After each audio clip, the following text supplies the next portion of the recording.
زیتون کی قسم، والتین والزیتون وطور سینین، طور سینا کی قسم، والتین والزیتون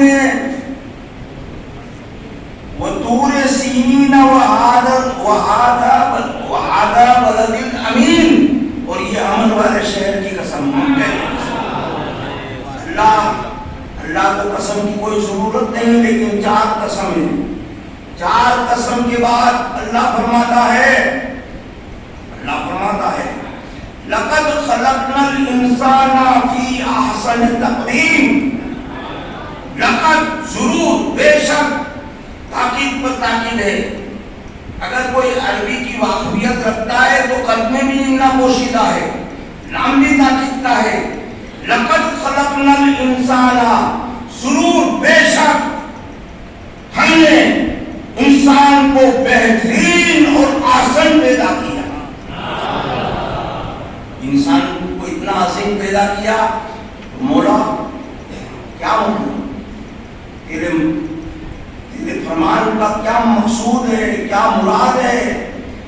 اے انسان، یہ زمین ہے تیرے لیے، یہ پہاڑ ہے تیرے لیے، یہ پانی ہے تیرے لیے، یہ میوجات ہے وہ تیرے لیے، آم کے جتنے فروٹس اور پھل ہیں وہ سب تیرے لیے، جتنے اناج گلے اگتے ہیں وہ سب تیرے لیے، بھینس گائے کے جو دودھ بکری کے اگنی کے ہیں وہ سب تیرے لیے، جو جائز اور حلال لحم ہم نے تیرے لیے کیا ہے وہ معقول ہے تیرے لیے، یہ آسمان کا شامیانہ تیرے لیے، یہ شمس و قمر کے چراغ تیرے لیے، دنیا کی ہر شے تیرے لیے، لیکن اے بندہ تو میرے لیے، تو میرے لیے، سب تیرے لیے ہے لیکن تو میرے لیے۔ اس لیے رسول اللہ صلی اللہ علیہ وسلم نے فرمایا من کان للہ وکان اللہ لہ، جو بندے مومن اللہ کا ہو جاتا ہے تو اللہ اس کا ہو جاتا ہے، جو اللہ کا ہو جاتا ہے تو اللہ اس کا ہو جاتا ہے۔ سوال یہ پیدا ہوتا ہے، اے اللہ ہم مسلمان ہیں، صاحب ایمان ہیں، ایک انسان کی اتنی عظمت ہے تو ہم تو صاحب ایمان مسلمان ہیں، ہمارا کیا حال ہے؟ اللہ اکبر۔ تو قرآن میں جگہ جگہ اللہ نے فرمایا کہ مومن کی شان بہت بلند ہے، مومن بلندی کا مالک ہے، مومن معرفت کا دل دادا ہے، مومن اخلاق کے حسنہ کا پیکر ہے، مومن۔ لیکن کون سے مومن کی بات ہے؟ آنکھ ہو تو مومن کی ہو، زبان ہو تو مومن کی ہو، ہاتھ ہو تو مومن کا ہو، پیر ہو تو مومن کا ہو، سوچ ہو تو مومن کی ہو، سینے میں دھڑکتا ہوا دل ہو تو وہ مومن کا ہو۔ آپ کہیں گے کہ آنکھ مومن کی کون سی ہوتی ہے اور کافر کی کون سی ہوتی ہے؟ کافر کی آنکھ، وہ آنکھ رکھتے ہوئے بھی اندھا ہے، کافر کے کان رکھتے ہوئے بھی بہرا ہے، مومن کافر کی زبان رکھتے ہوئے بھی وہ گونگا ہے، مومن کی آنکھ کیسی ہوتی ہے؟ اب یہ سب چیز اگر مومن ہے، جس کو اقبال نے کہا زبان سے کہہ دیا لا الہ تو کیا حاصل، نگاہ و دل مسلمان نہیں تو کچھ بھی نہیں، یہ ذکر من شبی، یہ مراقبے، یہ سرور اگر تیری خودی کے پاس پا نہیں تو کچھ بھی نہیں، تجھے کچھ حاصل نہیں ہوگا، تجھے حاصل کچھ نہیں ہوگا۔ اور جب تو سوچ، تیرا دل، تیرا دماغ، تیری زبان، تیری آنکھیں اور تمام اعضائے رئیسہ کو تو صحیح اور درست کر لے گا تو پھر کیا ہوگا معلوم ہے؟ مومن۔ حضرات توجہ چاہوں گا، آپ کہیں گے کہ بھائی دل تو سب کا ہوتا ہے، دل تو الٹ پلٹ ہوتا رہتا ہے، لیکن دل کی پاسبانی تو کرتا ہے، تو یہ دل مومن کا دل کون سا ہوتا ہے؟ اور جو مومن کامل نہیں ہے، جو عام ہے یا فاسق ہے، فاجر ہے، غیر مسلم ہے، کا دل کیسا ہوتا ہے؟ اس کے دل کے اوپر کسی کا پہرا نہیں ہوتا. یہ دل ہے. مومن کے دل میں بغض نہیں ہوتا، مومن کے دل میں حسد نہیں ہوتا، مومن کے دل میں کپٹ نہیں ہوتا، مومن کے دل میں حب دنیا نہیں ہوتی، مومن کے دل میں فانی دنیا کی طرف رغبت نہیں ہوتی، مومن کے دل میں کوئی دوسروں کی گنجائش نہیں ہوتی. مومن کا دل پاک صاف ستھرا ایسا ہوتا ہے کہ اس کا دل جب تمام ان اصنام واہمہ سے پاک صاف ہوتا ہے تب اللہ کی رحمت کا وہاں ڈیرا ہوتا ہے. اس سے پہلے دل کھلتا نہیں ہے، مفتون نہیں ہوتا ہے لیکن پھر چلا جاتا ہے. اور لپک جپک کبھی نہیں آتا ہے. کبھی کوئی ایسا تار ڈھیلا ہو گیا ہو تو کوئی لیپ کو آپ چالو کریں تو تھوڑی دیر روشنی ہوئی پھر غائب ہوئی، پھر روشنی ہوئی پھر غائب ہوئی، ایسا ہوتا رہتا ہے. تو آئیے میں آپ کو بتاؤں اللہ کے رسول صلی اللہ تعالی علیہ وسلم نے جو حدیث میں فرمایا ہے. حضرت عمر رضی اللہ تعالی عنہ راوی حدیث ہے. عن عمر بن الخطاب رضی اللہ تعالی عنہ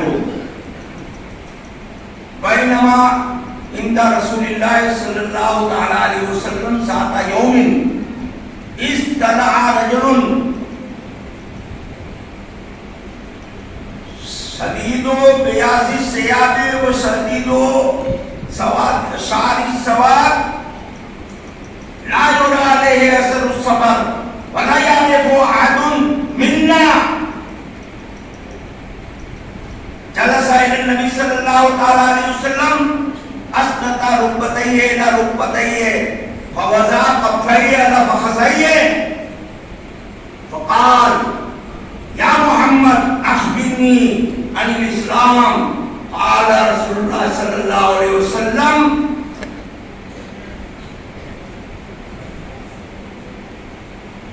ان تشهد ان لا اله الا الله وان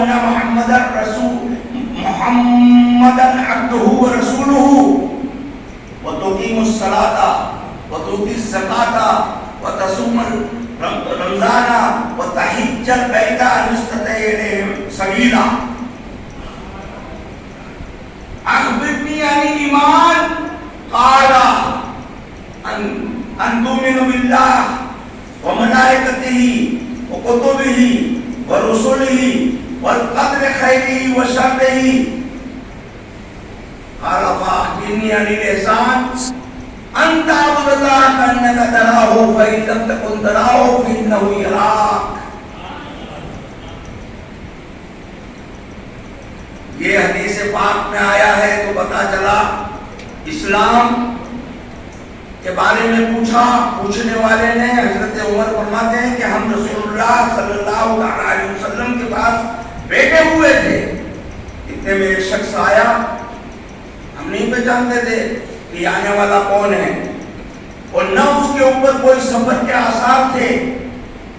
کوئی مسافر آتا ہے تو گرد آلود ہوتا ہے، سفر سے اس کا چہرے پر تھکاوٹ ہوتی ہے، اس کے کپڑوں پر مٹی لگی ہوئی ہوتی ہے، لیکن نہیں، صاف ستھرے، اتنا سفید لباس پہنا تھا، سخت اور سخت کالے بال تھے.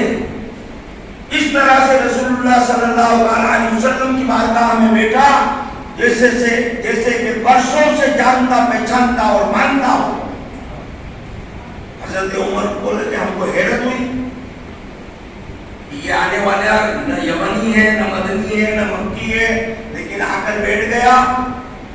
حضور کے گھٹنوں سے اپنے گھٹنوں کو ملا دیے اور پھر حضور کو اس سے عرض کیا کہ اے محمد صلی اللہ علیہ وسلم مجھے اسلام کے بارے میں بتائیے. حضور نے اسلام کے بارے میں بتایا. سب کو معلوم ہے کہ اسلام کے بارے میں 5 ارکان کا تذکرہ کیا. ایمان کے بارے میں بھی بتایا حضور نے کہ اللہ کو مانے، ملائکہ کو مانے، رسولوں کو مانے، تقدیر کے خیر و شر کو مانے وغیرہ. پھر اگر 2 چیزوں پر بات چل جاتی تو تیسرا سوال پوچھنے والا نہ کرتا، کیونکہ سوال کرنے والا فرشتوں کا سردار جبرائیل امین تھا اور جواب دینے والا نبیوں کا سردار محمد عربی ہے۔ مل احسان، احسان کس کو کہتے ہیں؟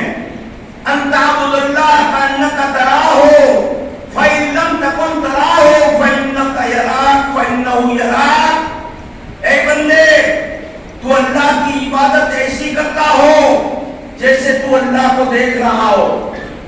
فإن لم تكن تراہ، اگر تو اللہ کو نہ دیکھ سکے تو کم از کم ایسی عبادت کر کہ اللہ تجھے دیکھ رہا ہے۔ سوال پیدا ہوتا ہے کہ آج ایسی عبادت کہ اللہ دیکھ رہا ہے، یا تو نماز کے اندر پوری نماز میں اگر یہ خیال رہے کہ اللہ دیکھ رہا ہے تو اس نماز کا کیا کہنا؟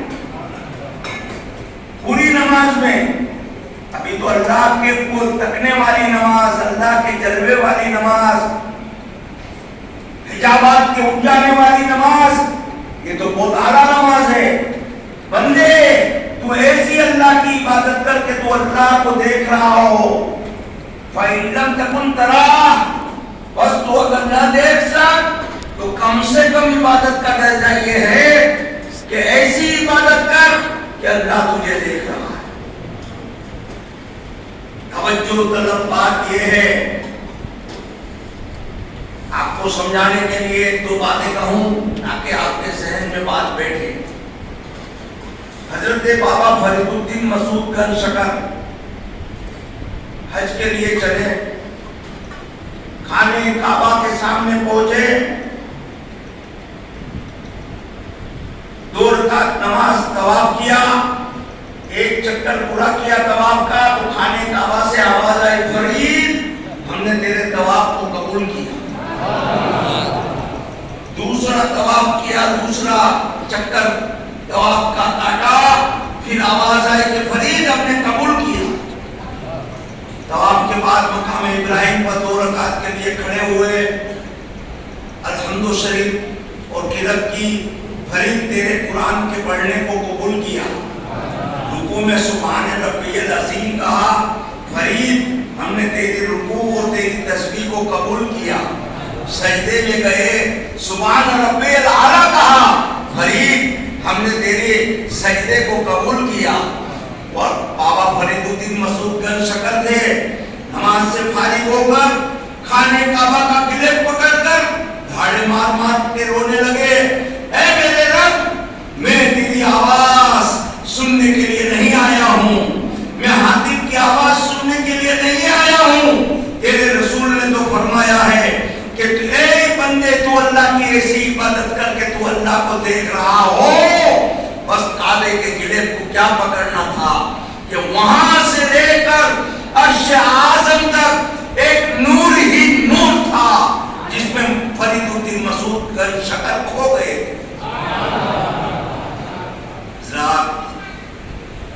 تو نہ رہے، فَإِن لَمْ تَكُنْ، تو نہ رہے، تو دیکھے گا کب؟ اور ہمارے سلسلے کے اندر یہی چیز ہے، تو نہ رہے۔ یہ بابا فرید الدین مسعود گنج تو وہاں کعبے کے سامنے پہنچے تھے، سرن شریف سے امام ربانی، مجدد البسانی، قیوم زمانی، حضرت سیدنا شیخ احمد سمندی رضی اللہ تعالیٰ عنہ سرن شریف سے نکلے حج کے ارادے سے۔ حج کا ارادہ ہے،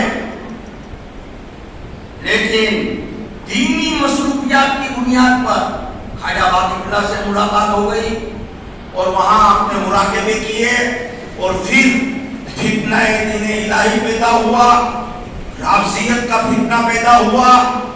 اس وقت قریب سے اتنا پیدا ہوا تھا کہ آج کچھ نہیں ہے، آج بھی بہت سے ہوا دے رہے ہیں، بہت سے ہوا دینے لگے ہیں اہل تشیع کو، وہابیوں نے، دیوبندیوں نے۔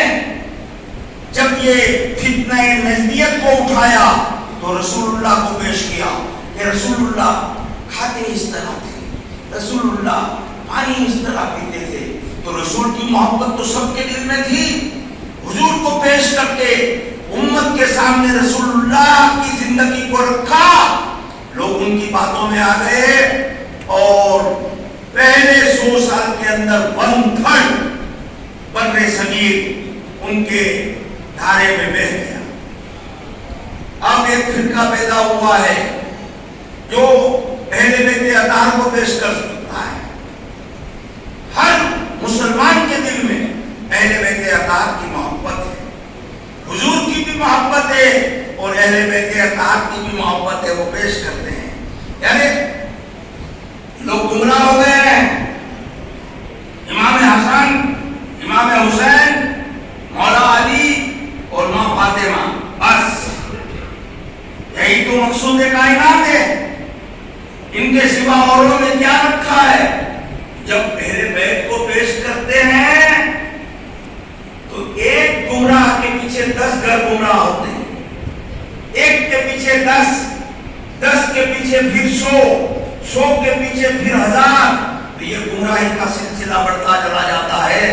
حضرات، امام ربانی مجدد الرسانی رحمۃ اللہ تعالی علیہ حج کے لیے نہیں جا سکے، آپ نے زندگی میں حج نہیں کیا، حج آپ پر فرض تھا، لیکن حج سے زیادہ رسول اللہ کے مشن کی حفاظت کرنا، اسلام کی حفاظت کرنا، دین الہی کو اکھاڑ کر بر صغیر سے پھینک دینا، رافضیت کے فتنے کو کچل دینا، یہ آپ کے نزدیک حد سے زیادہ مقدم تھا اور اس میں آپ مصروف رہے۔ نتیجہ یہ ہوا کہ آپ مراقبے میں فنائیت کی کیفیت میں بیٹھے ہوئے ہیں، کیا دیکھ رہے ہیں کہ پوری دنیا آپ کی طرف سجدہ کر رہی ہے، آپ کی طرف سجدہ کر رہی ہے۔ آپ نے غور کیا کہ شیخ احمد یہ کیا ہو رہا ہے؟ سجدہ تو اللہ کی طرف ہوتا ہے، کعبے کی طرف ہوتا ہے اور اللہ کے لیے ہوتا ہے کہ تیری طرف پوری مخلوق مشرق سے لے کر مغرب تک، جنوب سے لے کر شمال تک، پوری دنیا کے لوگ جو سجدے میں ہیں سب تیری طرف ہے۔ دیکھا تو کہتے ہیں کعبے کا طواف کرتے ہیں، کعبے کا طواف لوگ کرنے کے لیے جاتے ہیں، لیکن کعبہ کرتا ہے طواف درے والا تیرا۔ آپ نے دیکھا کہ کعبہ تو خود ایسے کہ تم ہمارے طواف کے لیے نہیں آ سکے، چلو ہم خود تمہاری بارگاہ میں پہنچ گئے ہیں اور تمہارا طواف ہم کرتے ہیں۔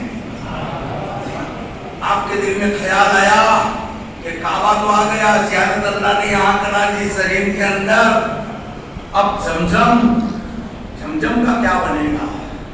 حضور نے زمزم کیا، یہ سنت کیسے چھوٹ جائے گی؟ طواف کے بعد مقام ابراہیم پہ 2 گنا ادا کرنے کے بعد زمزم حضور نے پیا، صحابہ نے پیا، اور میرا تو یہ پینا چھوٹ جائے گا۔ آواز آئی، اے شیخ احمد، تیرے کنویں کی جو میں پانی آتا ہے اس کو ہم نے زمزم کے کنویں سے ملا دیا، تیرے کنویں کا پانی وہ زمزم کا پانی، تو نہ رہے وہ فنائیت کی کیفیت رہی ہوگی، تو نہ رہے تو کعبہ بھی تیرے میں گم ہے، تو نہ رہے فَإِن لَمْ تَكُنْ۔ حقیقت یہ ہوتی ہے کہ نماز میں بھی ہم رہتے ہیں، ہم نماز میں دیکھتے رہتے ہیں، کوئی آنکھ اجالتا ہے، کوئی تو سامنے دیکھتا ہے، کوئی آس پاس میں بھی دیکھ لیتا ہے، کوئی امام صاحب کیا کرتے ہیں وہ بھی تک لیتا ہوگا، کوئی حساب کرتا ہے، کوئی کتاب کرتا ہے نماز میں۔ تو نماز ہماری ایسی، اور اگر تو نماز کے علاوہ بھی کوئی بھی عبادت میں پھر وہ ذکر کے اوپر مراقبہ جو فکر کی کیفیت ہے، فَإِن لَمْ تَكُنْ، تو نہ رہے، اگر تو رہے گا تو کسی کو دیکھ نہ سکے گا، تو نہ رہے، تیرا ہوش و حواس نہ رہے، تو بے خود ہو جا، خودی کو تو نکال دے اور بے خود ہو جا، اور تیری خودی کی پاسبانی ایسی کر کے تم نہ رہے. جب یہ کیفیت ہوگی تنہا ہو تو اللہ کو دیکھ لے گا اور رسول کو بھی دیکھ لے گا. تو نہ رہے. اگر تو رہے گا درود پڑھتا ہے لیکن زبان پر درود، دل میں گھوڑے گدھے، زبان میں اللہ اللہ ہو، دل میں گھوڑے گدھے، تو کیا اثر ہوگا؟ تو نہ رہے. ایک ہی تسبیح پڑھ لیکن اس تسبیح میں اتنا کھو جا درود کی تسبیح میں کہ تو نہ رہے. اگر تو اتنا گم ہو گیا درود پڑھنے میں، تنہا ہو، تو رسول کے جلوے کو تک لے گا، تو ان کو تک لے گا. تو نہ رہے. اور ہمارے یہاں اس پر ہی بات بس نہیں، اور تھوڑی آگے بڑھائیں بات کو. حضرات، ہمارے پیر و مرشد قبلہ حضرت صاحب رحمۃ اللہ علیہ جن کا جوش ہے، وہ 1959 کے اندر پہلے حج کے لیے گئے تھے. آج سے 60-62 سال پہلے کی بات ہے. حج کے لیے گئے تھے 59. جب طواف کیا، کعبے کی طرف دیکھا تو کعبہ کے اوپر اتنا نور برس رہا تھا. بہت سے حج کے لیے گئے ہیں، ایسے نور کو کس نے دیکھا ماتھے کی آنکھوں سے؟ طواف میں تو نہ رہے. طواف میں بھی اتنا تو کھو جا کہ تو نہ رہے تو کعبے پر برسنے والی ہر چیز تجھے دکھے گی. مراقبہ کیا، تو نہ رہے تو بقا اور بقائے اتم وہی نصیب ہوئی. مدینہ پہنچے. ہم کو خود بارہا بیان کیا ہے، ہمارے پیرے اس لیے نہیں بول رہے ہیں کہ مدینہ شریف میں 1 مہینہ تک ٹھہرے. پہلا دن تھا، مراقبے میں بیٹھے ہوئے تھے کہ صفائی کرنے والے نے اٹھا دیا. آج جس طرح صفائی ہوتی ہے اس طرح کی صفائی نہیں تھی. اس وقت پرانا شہر تھا، پرانے لوگ تھے.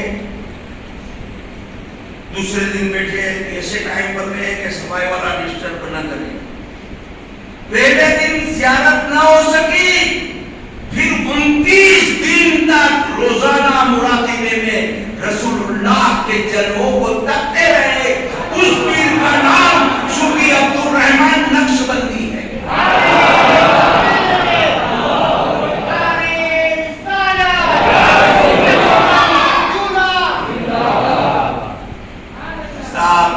اور ہمارے سلسلے میں خلافت بھی اس کو دی جاتی ہے جو فنائیت کی کیفیت پر پہنچا ہوگا، جو نہ رہے.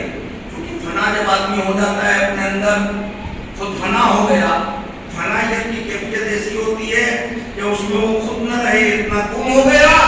جو دعا مانگتا ہے اللہ اس کو قبول کرتا ہے.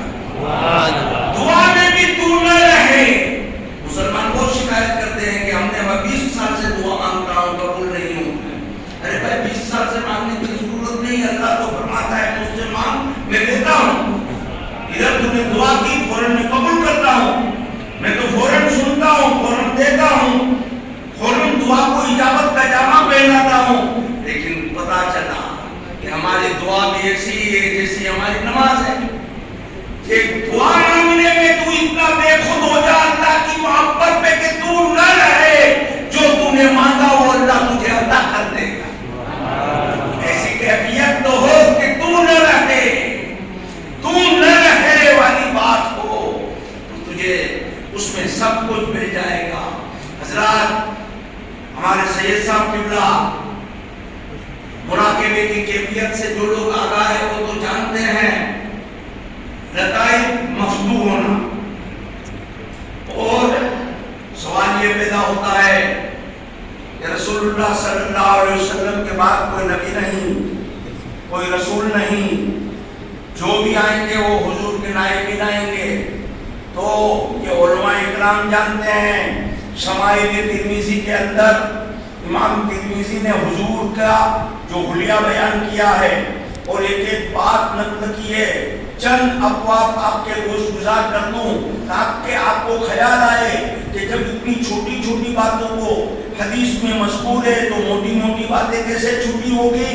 حضور رسول اللہ صلی اللہ علیہ وسلم کے سرما لگانے کا بیان، سلائی کو ہاتھ میں پکڑنے کا بیان، سیدھی ہاتھ میں پیلے ڈالنے کا بیان، حضور کے دیوبند شریف پہننے کا بیان، دیوبند کے کپڑے کی کتنی چوڑائی ہوتی تھی اس کا بیان، بغیر سلی ہوئی دیوبند کے پہننے کا بیان، حضور صلی اللہ علیہ وسلم کے پیوند لگانے کا بیان، رات کو امام حسن اور امام حسین کو سیلا سیلا کر قصہ گوئی کر کے ان کو سلانے کا بیان، مسواک رکھنے کا بیان، مسواک کرنے کا بیان، تھوکدانی کا بیان، کھنکار کا بیان۔ آپ اندازہ کریں کہ اس میں کوئی بڑی بات ہے، کوئی چھوٹی چھوٹی باتیں ہیں نا۔ رسول اللہ صلی اللہ علیہ وسلم کے کروٹ کے بل لیٹنے کا بیان، آپ کے سونے کے انداز کا بیان، آپ کے گھٹنے مبارک کس طرح نیند میں رہتے تھے اس کا بیان۔ جب اتنی چھوٹی باتوں کو نہیں چھوڑا تو موٹی بات کوئی چھوٹی ہوگی؟ ہرگز نہیں۔ لیکن وہ سیرت کی کتابیں پڑھنے والے کتنے ہیں؟ وہ حدیث مکمل حضور کے حلیے کی پڑھنے والے سند والے عالموں کو بھی پتہ نہیں ہوتا، تو دوسروں کی تو بات جانے دیجئے۔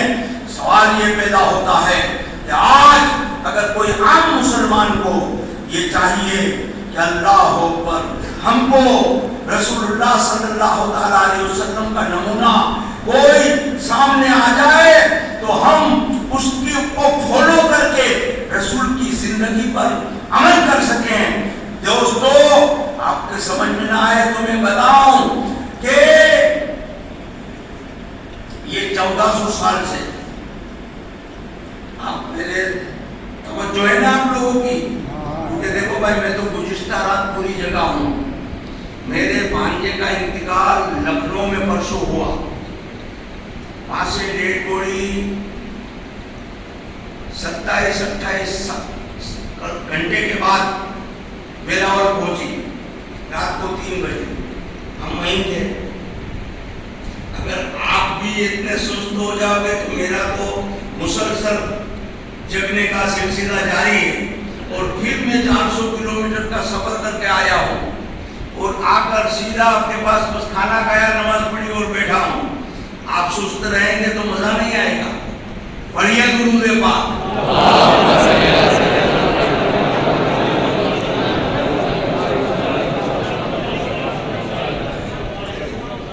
مرشد کی نسبت اور ایک آل رسول کی دعوت پرخلوص کو میں نے نتیجے کی مجلس میں نہیں رک پایا، میت میں شامل ہوا میں، میرا بھانجا حقیقی، پھر اس کے 2 لڑکوں کی تو تاریخ بھی ہوئی ہے رمضان کے بعد کی شادی کی، اور انتقال پرملا، اللہ اس کو بری کے رحمت کرے۔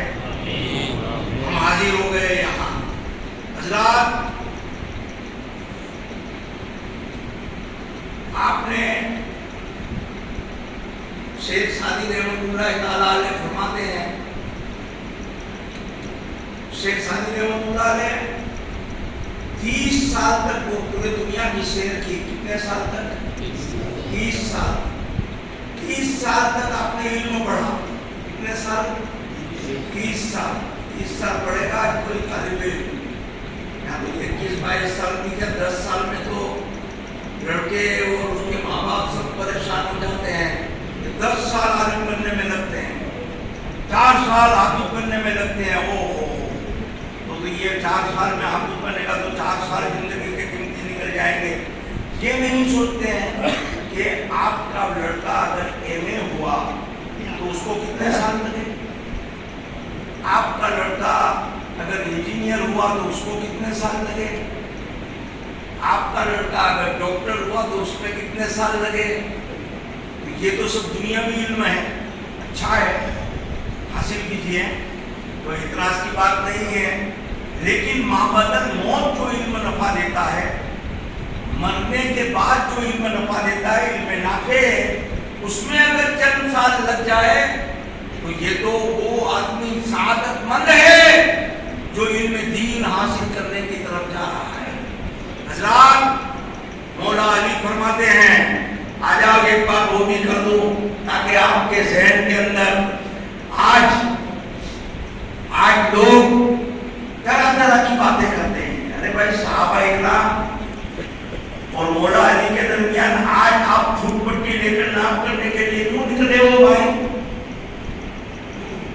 آپ کو کیا آگے 1400 سال کے بعد آپ پیدا ہوئے اور ابھی آپ کے پاس دھول پٹی ہے کہ کس کا کتنا مرتبہ ہے؟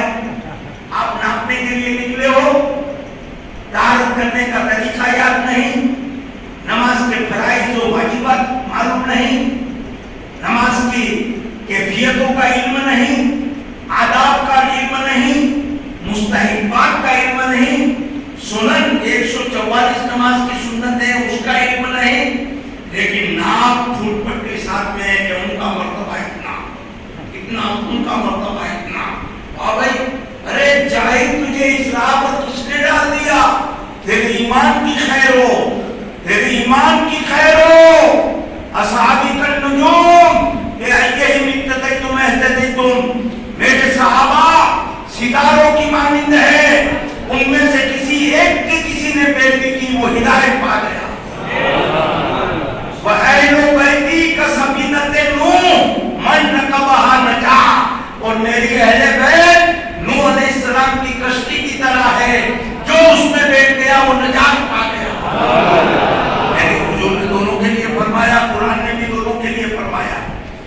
صحابہ کے لیے تو قرآن کا کوئی ایسا پارا نہیں کہ اس میں تذکرہ نہیں، اسی لیے ہمارا اہل سنت کا یہ عقیدہ ہے کہ بریلی کی ٹوٹی چٹائی پر بیٹھ کر وہ بریلی کا امام یوں گویا ہوتا ہے، اہل سنت کا ہے بیڑا پار، اصحاب حضور نجم ہے اور ناو ہے اطرت رسول اللہ۔ دور ہو وہابی، دور ہو، تجھ سے اور جنت سے کیا مطلب وہابی دور ہو، ہم رسول اللہ کے، جنت رسول اللہ کی، ہم رسول اللہ کے، جنت رسول اللہ کی۔ حضرات مولا علی یقیناً آگے مدینۃ العلم ہے، لیکن کوئی اگر بے وقوف جو خلفائے ثلاثہ کے بارے میں بغض رکھے گا تو پھر مولا علی کی مار سے بھی وہ نہیں بچے گا، ان کی مار سے بھی نہیں بچے گا، کیونکہ مولا علی نے تو حضرت ابوبکر کی ابتدا میں نماز پڑھی، حضرت عمر کی ابتدا میں نماز پڑھی، حضرت عثمان غنی کی ابتدا میں نماز پڑھی، اور ان تینوں خلفاء کی شورا میں مولا علی تھے۔ آپ مولا علی کی شان بھی سمجھئے، جب مولا علی کی اتنی شان ہے تو نبی کی اور صدیق کی کتنی شان ہوگی؟ مولا علی کی شان یہ فرماتے ہیں، آپ کو کبھی خیال آ جائے گا کہ پورے قرآن شریف کا علم الحمد شریف میں اور الحمد شریف کا علم بسم اللہ الرحمن الرحیم میں ہے، اور بسم اللہ الرحمن الرحیم کا علم بسم اللہ کے با میں ہے، اور بسم اللہ کے با کا علم بسم اللہ کے با کے نقطے میں ہے، اور مولا علی فرماتے ہیں اللہ تحت البا، میں وہی بے کا نقطہ ہوں۔ اللہ اکبر، اب ایک نقطہ بے کے نقطے میں پورا قرآن ہے۔ اب آپ کی سمجھ میں نہیں آیا؟ ہمارے یہاں بچے اسکول میں پڑھنے والے بہت سارے بیٹھے ہیں، بھارت کا نقشہ، بھارت کے نقشے کے اندر ایک چھوٹا سا طالب علم اس کے ابو کو پوچھتا ہے کہ ابو اس میں اپنی راجدھانی کیپٹل دلی کہاں ہے؟ تو اس کا باپ ایک نقطے کے اوپر یوں انگلی رکھتا ہے کہ بیٹا دلی دیکھ کے آئے۔ بولے ابو گزشتہ سال فتح پور سکھتی وہ دلی لے گئے تھے، دلی میں تو پورا دن نکل گیا، پریشان ہو گئے، پھر بھی دلی ختم نہیں ہوئی تھی، اور آپ کہتے ہو کہ اتنے سے نقطے میں دلی ہے، اس نقطے میں دلی ہے؟ ہاں بیٹا، پتا چلا کہ اس ایک نقطے میں، وہ ایک نقشے کے نقطے میں وہ تو مینار بھی ہے، مینا بازار بھی ہے، خواجہ نظام الدین اولیاء کا مزار بھی ہے، خواجہ باقی باللہ رضی اللہ تعالیٰ عنہ کا آستانہ بھی ہے، جامع مسجد بھی ہے، پارلیمنٹ ہاؤس بھی ہے، قطب الدین بختیار کاکی بھی ہے، بلی ماران بھی ہے، فتح پوری مسجد بھی ہے، چاندنی چوک بھی ہے، اردو بازار بھی ہے، اور لال قلعہ بھی ہے،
مجاہدہ کا بیان تو وہ بھی بے کے نقطے میں، منزلت کا بیان وہ بھی با کے نقطے میں، آداب کا بیان تو وہ بھی با کے نقطے میں، طریقت کا بیان تو وہ بھی بسم اللہ کے با کے نقطے میں، اور اللہ نے جو حلال فرمایا ہے اس کا بیان وہ بھی بسم اللہ کے با کے نقطے میں، جو حرام فرمایا ہے وہ بھی بسم اللہ کے بے کے نقطے میں، والضحیٰ چہرے والے رسول کا جو پورا حلیہ قرآن نے بیان کیا ہے وہ بھی بسم اللہ کے بے کے نقطے میں، جس طرح دلی کے ایک نقطے میں قطب مینار بازار، مینا بازار، فتح پوری مسجد، جامع مسجد، اردو بازار کے یوں ہی پورے قرآن کا علم بسم اللہ کے بے کے نقطے میں ہے، اور مولا علی فرماتے ہیں کہ بسم اللہ کے بے کا نقطہ وہی